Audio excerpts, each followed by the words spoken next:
আসসালামু আলাইকুম। আমি কখনো ভাবতে পারিনি মানে এইভাবে সারপ্রাইজ হব। আমাদের প্রিয় মিষ্টি আপু স্মৃতি আপু আসছে আমাদের শখের হেসেল অ্যান্ড রেস্টুরেন্টের সাথে আমাদের মানে বাপ্পি ভাই। আমি মানে সত্যি মানে মানে কি বলবো, মনে হচ্ছে স্বপ্ন দেখছি, যেটা সত্যি কথা। আমি কখনো ভাবতে পারিনি যে আপু এবং ভাই আসছে আমাদের রেস্টুরেন্টে খাইতে। আমি এত ছোট মানুষ, মানে কি আর বলবো। তো ভাইয়া কেমন লাগতেছে খাবার? আলহামদুলিল্লাহ অনেক ভালো লাগতেছে। আমরা অ্যাকচুয়ালি সাডেনলি আমাদের কোনো প্ল্যানই ছিল না এখানে আসার, আর এই যে আমার ভাইয়ের মাধ্যমে আসছি।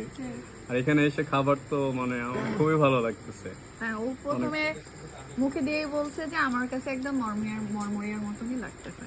আমরা কিন্তু হচ্ছিল যেখানে ভালো ভালো খাবার, ভালো জায়গা, ভালো বিহেভিয়ার যেখানেই থাকে আপু সেই জায়গায় আমরা ছুটে চলে যাই। আমরা না, আমার মতো যারা আছে আর কি। আর আপু আমার ব্যাপারটা কেমন লাগছে আপনার কাছে? না না, আপু রেস্টুরেন্টটা ক্লোজ করে দিয়েছিল আমরা যখন লেট করে চলে আসছি, কিন্তু আমাদের জন্য উনি আবার নতুন করে এই যে ভাত মাত্র রান্না করে আমাদেরকে দিল। আর সত্যি কথা বলতে আপু, অনেস্ট রিভিউ দিচ্ছি, এখানে কোনো ইয়ে নাই। সেটা হচ্ছে না যে হাঁসের মাংসটা আমার কাছে অনেক ভালো লাগছে।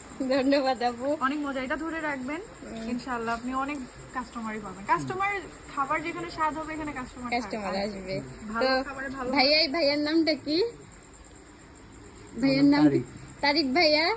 তো কেমন লাগলো? আপনি তো গরুরটা নিছেন। জি, এটা আমার কাছে অনেক ভালো লাগছে।